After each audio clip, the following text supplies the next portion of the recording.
En un ratito ya va a venir Virna con su columna de libros junto a Joana. Buenísimo, me encanta para ver las novedades. Sí. Pero la nombro y ya está pronta. No, claro, ¿viste cómo es? No puedo creerlo. Decís Vir y ya está ahí, mírala. Pero, excelente, Virna Castelli. Joana está como muy ahí leyendo todo. Virna, vamos con ustedes dos. Está compenetradísima. Perdón, ya estaba en una. Está compenetradísima. Es que estoy tan copada con esto. ¿Cómo? ¡Hola! ¡Tiempo! Millones de años, ¿cómo están? Hace mucho que no recibíamos a Joana y es un gran placer recibirla, que esté de vuelta. Yo pensé que ya la habíamos perdido. No, estamos acá, siempre estamos. Solo que la vida, ¿no? Pero estamos Nos acá. pasa la vida. Nos pasa la vida, pasa en todos lados. Pasan cosas. Los libros siempre están, así que es una buena opción. Y Joana también siempre regresa, porque ella no nos falla. Claro que no. ¿Qué dice? ¿Cómo están? ¿Cómo está usted? Divino, con este día precioso para leer, definitivamente. Para leer. Para leer, por supuesto, Bien. ¿no? Porque estamos hablando de libros, como venimos hablando desde hace mucho tiempo. Sí, exacto. Pero hoy tengo muchas preguntas para vos, Virna. A ver, dígame. También para que se hagan quienes están en el piso, ¿verdad? Sí, claramente. Además, Java y ustedes, Alfredo también, sí. cuando van a comprar un libro, Ajá. ¿se fijan en la portada? La portada, el arte de tapa, ¿influye en la decisión que vos podés tener cuando comprás? Sí. ¿Por qué? Sí. Y porque es lo primero que me llama la atención. Es como lo primero que agarro, ¿no? Es como atractiva. Es lo primero que me lleva. ¿Qué tiene que tener una buena portada para que Virna vaya y se compre un libro? Y una buena ilustración, porque yo soy fan de los ilustradores, por ejemplo. Fan de los ilustradores, Sí. eso es muy importante. Sí, Eso está muy bueno. soy fan de los ilustradores. Por ejemplo, a mí me gustan mucho los libros infantiles. Ah, ok. Como de ilustradores, de diseño, ¿viste? Esto de autor, esta ese cosa así. trabajo. Sí, de ese laburo me gusta mucho. A mí es algo que me gusta muchísimo el arte de tapa, sobre todo porque involucra mucha gente en el proceso. Ok. Porque en realidad uno puede pensar, bueno, en algunos casos bajas de internet alguna cosa de imagen derecho libre o hago una foto y la pongo y ya está. Pero realmente elegir una buena portada es una decisión editorial súper importante. Es una apuesta que hace todo el equipo que está involucrado en la editorial para lograr que tu libro destaque de un montón de libros que están en una librería. Claro. Entonces, hay ahí como algo también estratégico de decir, bueno, ¿qué es lo que vamos a poner? Porque una buena portada, en realidad, por lo menos en lo que me pasa a mí cuando voy a elegir un libro, a mí me gusta que me transmita un mensaje, que no sea lineal, que no sea literal, porque en realidad la portada de un libro puede resignificar el mensaje, la historia, lo que quiere presentar el autor o la autora en esa historia de otra forma, a través de las imágenes. Claro. O puede ser absolutamente lineal y ser nada metafórica, o te puede invitar a pensar y a explorar los sentidos. A mí me gusta esa invitación a explorar los sentidos. Bien. Porque muchas veces, no sé si les pasa a ustedes, pero varias veces hay cierto tipo de portadas que no son tan definidas, no son tan claras. Claro, ahí está, me parece como eso, ¿no? También, de que tiene que ser como clara cuál es el concepto o qué es lo que vas a encontrar. Exacto. No todo, pero por lo menos qué es lo que vas a encontrar. Ya de plano, el título tiene que estar como claro, ¿no? Y que tiene que estar súper destacado. Y ahí además, ¿no? Además está, en el caso, por ejemplo, en el que hoy les vamos a contar, está muy vinculado a una obra de arte, ¿no? Pero también va en esto de quiénes están involucrados en este proceso, porque en realidad también hay muchos profesionales de lo que refiere al diseño editorial que se empiezan a especializar en el arte de tapa, en lo que se llaman portadistas. Eso a nivel internacional abunda, y acá en Uruguay hace bastante tiempo que quienes trabajan vinculados al diseño y a la ilustración empiezan a ver ese punto de contacto que es en la presentación del libro como objeto. Claro. ¿Bien? Entonces también hay, por ejemplo, hay personas como Lucía Boiani que tiene una carrera súper clara con respecto a las portadas, en el caso de la editorial de por ejemplo, de Estuario, claro, que ya hay una identidad, porque también es importante, la identidad estética en la portada. Eso es algo muy relevante para algunas editoriales cuando tienen colecciones. Exacto. Si vos tenés una colección de determinado tema, las portadas también juegan con ese concepto y juegan cómo se transmite. Claro, identificarlo fácilmente, ¿no? Por ejemplo, no sé si la de se llama línea roja o cosecha roja. Cosecha roja. O por agarrás ejemplo, un anagrama, y vas a darte cuenta sabes que es anagrama porque tiene la tapa amarilla y tiene la foto en el medio. Entonces, hay cosas que después uno como lector ya va como percibiendo. Claro. Y que eso también va mucho en cómo te presentan el libro. Acá en Uruguay en particular pasó hace poquito, y por eso vamos a hablar de esto rápidamente, es este libro, Si las cosas fuesen como son, de Gabriela Escobar, editado por Criatura Editora, y que ganó el premio de narrativa de Onetti, Juan Carlos Onetti, Sí. en el 2021. Sí. Es el mismo libro con 2 tapas, 2 portadas, 2 artes de tapa. Entonces uno se puede preguntar, ¿por qué lo hacen realmente, no? Porque es algo que es súper interesante pensar, porque es una apuesta.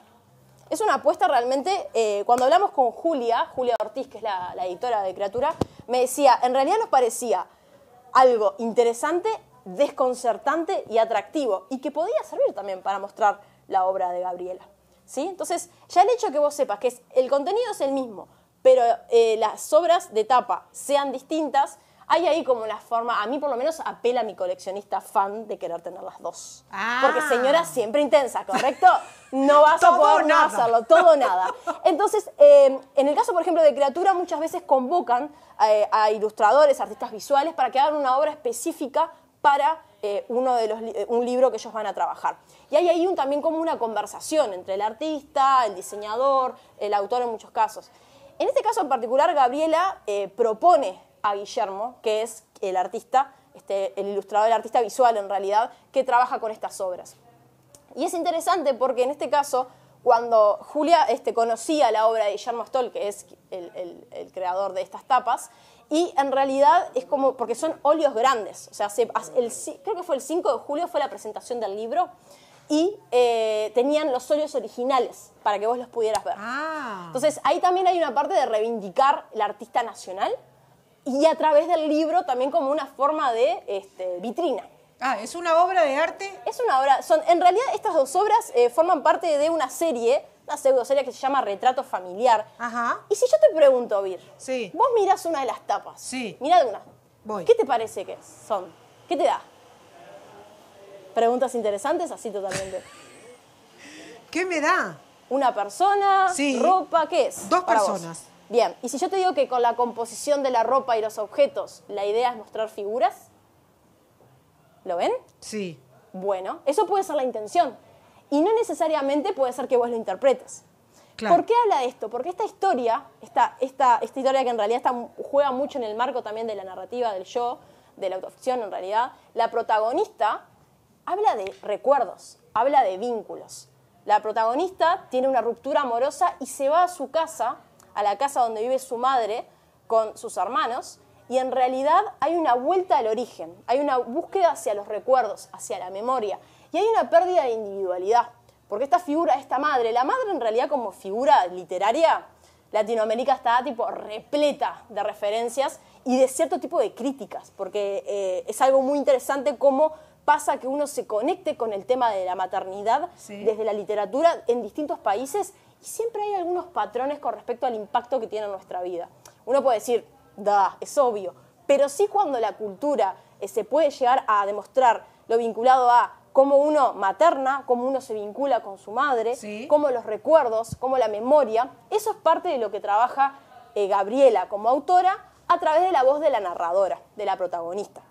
Entonces, esta historia en realidad es muy interesante porque es esta vuelta de ella a su casa y volver a encontrarse con una madre a la que le dice tumbona, que está todo el tiempo como ocupando espacios, como llevándose todo por delante, como que fagocita todo lo que está a su alrededor y también incluso hasta la energía. Y eso es parte de lo que ella hace también como esa búsqueda interior de poder entender quién es, hacia dónde va, muy atado de una forma muy, muy poética, que realmente les recomiendo que se animen a encarar. Nosotros, por ejemplo, estamos trabajando con Santiago y con Laura, que son los coordinadores del Club El Otro Libro, porque este viernes, porque obvio que iba a haber una invitación, este viernes a las 20 horas vamos a estar charlando con Gabriela Escobar sobre este libro. Lo vamos a hacer en modalidad virtual a partir de las 20 horas, así que nos pueden escribir, pueden inscribirse en el Instagram del Otro Libro. ¿Abierto a todo público? Abierto a todo público, porque vamos a tener una conversa con Gabriela y vamos a estar justamente hablando de estas imágenes, de estos... a mí lo que me pasó con esta obra en particular, que la leí muy rápido, hay personas que les llevo mucho tiempo porque además son fragmentos, entonces vas como de a poquito avanzando. ¿Sí? Hay una familiaridad con los paisajes, con las imágenes, hay una prosa que es como muy clara en cómo se interpreta a través de lo visual. Y Santiago me decía, en realidad es una novela muy íntima, muy sensible, muy poética. Laura hacía énfasis en esto de esta prosa como fluida, como líquida. y va a ser una re linda conversación porque en realidad tenemos la posibilidad de hablar con Gabriela, que es un fuego, además de artista, en su presentación tocó también unas canciones y demás. Y realmente es, para quienes no la conocen, es una revelación interesante y que los invito de verdad a que conozcan, que elijan qué tapa quieren, porque eso es súper difícil. A mí me costó un montón. Además, gracias a Criatura Editora, que me regaló un ejemplar, después fui y me compré otro, porque no podía tenerla una sola. Siempre intensa. Porque siempre intensa, nunca inintensa, ¿verdad? Así que nada, tenía ganas como de compartir con ustedes eso. Sí, me da como la sensación que si yo veo las dos tapas, digo, bueno, una es una edición y la otra se reeditó, una cosa así, ¿no? Pero no. Y pusieron otra tapa. Efectivamente, esta novela Es a propósito es a propósito, es una invitación a explorar los sentidos desde la historia, desde el contenido, hasta en la tapa. Así es como yo lo interpreto, no estoy diciendo que sea así, es lo que hay. Pero a mí me parece incluso que esta composición familiar, o sea, tiene tanto de la novela, que de nuevo, es como decíamos hoy. Yo elegiría esta. ¿Cuál elegiste? Esta. Esa es mi favorita. Me parece maravilloso, porque además, ¿no? después de lo que vos explicaste, tengo como una cosa de, veo una madre ahí. Bueno, ¿ves? Eso también del decir sin decir, el interpretar, esa apuesta también, así que definitivamente tenía ganas de traer esa conversación para que ustedes piensen en realidad cuál es la decisión que toman cuando van a la librería, como por ejemplo que estamos acá en Amazonia, vienen, hablan con Martín y le dicen, no sé, mostrame el top 3 de las mejores portadas que tengan, y se ponen a ver, porque eso también es muy divertido. Y después también pasa esto de esa conversación entre el contenido y la tapa. Muchas veces pasa también al contrario. Uno también le puede como llamar mucho la atención de forma negativa y no animarse a conseguir un libro. Por eso son decisiones súper importantes que las editoriales realizan y que también muchas veces están involucrados, como decía hoy, que lo dije como 3 veces, pero créanme que es muy importante, los profesionales de la cadena del libro, los diseñadores, los ilustradores, los artistas visuales, el escritor, escritora. O sea, realmente es un trabajo que se lleva, no es tan fácil escribir un libro, sacarlo y poner una portada. O sea, hay una decisión estratégica desde el punto de vista de la identidad que muchas veces los editoriales tienen que elegir cómo se presentan al mercado. Claro, y además está bueno ese cuidado, ¿no? También, como todas las partes del libro está bueno también, desde el tamaño, o desde cuántas hojas tiene, todo eso está como, está bueno que esté cuidado también lo que es la tapa, que te invita y es como que te acerca. Sí, porque es un llamador visual. Ahí va. Es un llamador visual para algo que vos capaz que ni siquiera lo ves porque estás en una marea de libros, o sea, es muy difícil. Y ahí también pasa con las editoriales independientes, sobre todo donde hay mucho más énfasis en algunos aspectos, porque capaz que a veces, esto no estoy siendo genérica, pero las independientes en algunos casos tienen como la posibilidad de poner como el zoom en decir, bueno, en realidad yo quiero apostar por este libro objeto y voy a poner mis recursos, mis pocos recursos, lo que suele pasar, en que este libro destaque, porque está metido dentro de una variedad importante. Y bueno, ¿se acuerdan del ciclo de mini editoriales que ya volverá? Cuando hablamos de Fardo, cuando hablamos de Pez en el Hielo, una de las relevancias, o sea, las cosas que son súper relevantes para ellos es el libro objeto se cuida desde un punto de vista de composición. O sea, composición de cómo está maquetado, de cómo se presenta. Porque eso habla también, no solamente de la obra, sino también del proyecto editorial que está atrás. Claro, bien. ¡Excelente! Pero vino con tutti, ¿eh? Impresionante vino hoy. ¿Nos recomendás esta lectura, entonces? Les recomiendo Si las cosas fuesen como son, de Gabriela Escobar, editado por Criatura Editora, premiado Onetti del 2021, narrativa. Realmente es un viaje. Después, si los investiguen también parte del fallo, que habla mucho sobre por qué lo eligieron, es muy bueno. Y este viernes, a partir de las 20, de forma virtual, vamos a conversar el Club del Otro Libro con la Red Nacional de Clubes de Lectura, con Gabriela Escobar, todos invitados. Si se quieren inscribir, entran al Instagram del Otro Libro. Instagram del Otro Libro. El Otro Libro se llama, @elotro_libro, y ahí nos vemos, porque nos vamos a reconectar por Zoom y va a estar de más, como suele pasar el 90% de las veces cuando hacemos cosas con autores, porque tenemos la oportunidad de hablar con los creadores. O sea, la posibilidad de poder compartir la experiencia de lectora y hacerle todas estas preguntas a Gabriela y además pensar en preguntas nuevas y que no le hayan hecho. No se olviden que en realidad no es una presentación de libro cuando hablamos con los clubes de lectura. Las personas que van a los clubes leen los libros, tienen vivencias y quieren compartir con el autor en ese momento cosas que les pasaron. Y eso ahí es cuando se enriquece esta experiencia, porque a los autores les copa un montón entender cómo lo vive el lector. Vas a volver pronto, Pero ¿verdad? voy a volver pronto, volveremos. Hashtag volveremos. Vas a volver pronto. Nos volvemos a encontrar en Nos breve. volvemos a encontrar.